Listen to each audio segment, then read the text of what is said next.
3 મહિનાની મુદત અપાઈ હતી સિટીમાં ચાલતા, કયા પ્રકારે એસઓપી બનશે અને ક્યારથી હવે દૂર થશે અમદાવાદમાં? અમદાવાદ મહાનગરપાલિકાની અંદર કન્સ્ટ્રક્શન કરવા માટેના જે આરએમસી પ્લાન્ટ આવેલા હતા, જે અમદાવાદ લિમિટની અંદર હતા, તેના માટેની ટૂંક સમયની અંદર એની એસઓપી તૈયાર થઈ જશે અને ત્યારબાદ એસઓપી તૈયાર થયા બાદ એની ફંડિંગમાં મંજૂરી આપવામાં આવશે અને મંજૂરી મળ્યા બાદ તમામ જે આરએમસી હોટમિક્સ પ્લાન્ટ હશે એ સિટીની બહાર લઈ જવા પડશે.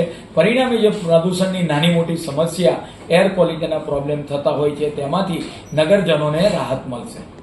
ઓકે સર, નિકોલ ખાતે કયા પ્રકારે તૈયારી?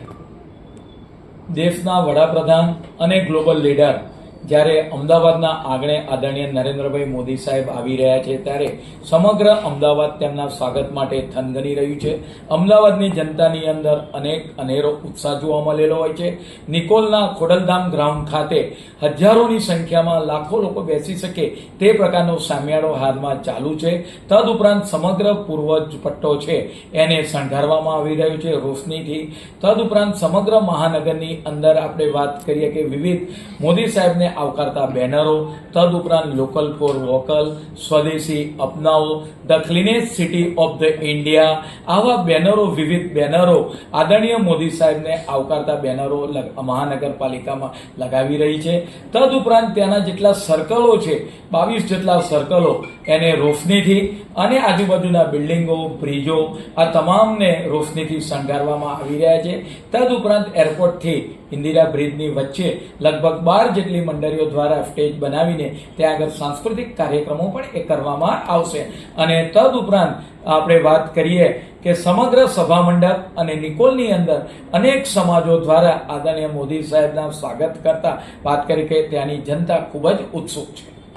અમદાવાદમાં વિવાદિત બનેલો હાટકેશ્વર બ્રિજ હવે તોડવાની કામગીરી શરૂઆત કરવામાં આવી છે. કયા પ્રકારની કામગીરી, કેટલા સમયનો ટાર્ગેટ અપાયો છે, કઈ કંપની દ્વારા? હાટકેશ્વર બ્રિજ જેને આપણે વાત કરી કે ડિમોલેશ કામ કરવાની મંજૂરી 1 મહિના પહેલા સ્ટેન્ડિંગ કમિટીની અંદર આપવામાં આવેલી હતી. આ કામગીરીનો સમયગાળો એને 3 મહિનાનો આપવામાં આવેલો છે. ધીમે ધીમે આ કામગીરી શરૂ કરવામાં આવી છે. કોઈ પણ જાતનું એ ના થાય અને જનતાને પણ તકલીફ ના પડે એ રીતે હાટકેશ્વર બ્રિજની કંપની દ્વારા કામગીરી કરવાની રહેશે. કેટલા ગૌ ગણેશનું વેચાણ થયું છે અને ખાસ તો કયા પ્રકારનું આયોજન કેવી રીતે કરાયું હતું, કેટલા સ્ટોલ રખાયા?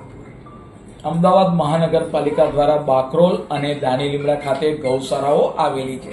ગાયના ગોબરનો ઉપયોગ કરીને આ વખતે R3 બેઝ ઉપર ગણપતિજી બનાવવામાં આવ્યા છે. આ ગણપતિજી આગામી જ્યારે 27મી તારીખે ગણેશ ચતુર્થીનો તહેવાર આવતો હોય અને સમગ્ર અમદાવાદની અંદર આ તહેવાર ધામધૂમપૂર્વક આપણે ઉજવાતો હોય છે. અનેક લોકો પોતાના ઘરે ગણપતિ લાવતા હોય છે. તો આ વખતે મહાનગરપાલિકા દ્વારા અલગ અલગ જગ્યાએ ડિસ્પ્લે કાઉન્ટર રાખવામાં આવ્યા હતા અને એને પરિણામે લગભગ 188 જેટલા ગણપતિજી, જેની અંદર ડાયમંડ વાળા હતા, કલર નેચરલ કલરથી સુશોભિત હતા અને સાદા ગણપતિ. તદુપરાંત 886 જેટલી ગણપતિ દાદાની મૂર્તિઓ ઓનલાઈન લોકો દ્વારા મંગાવવામાં આવી હતી.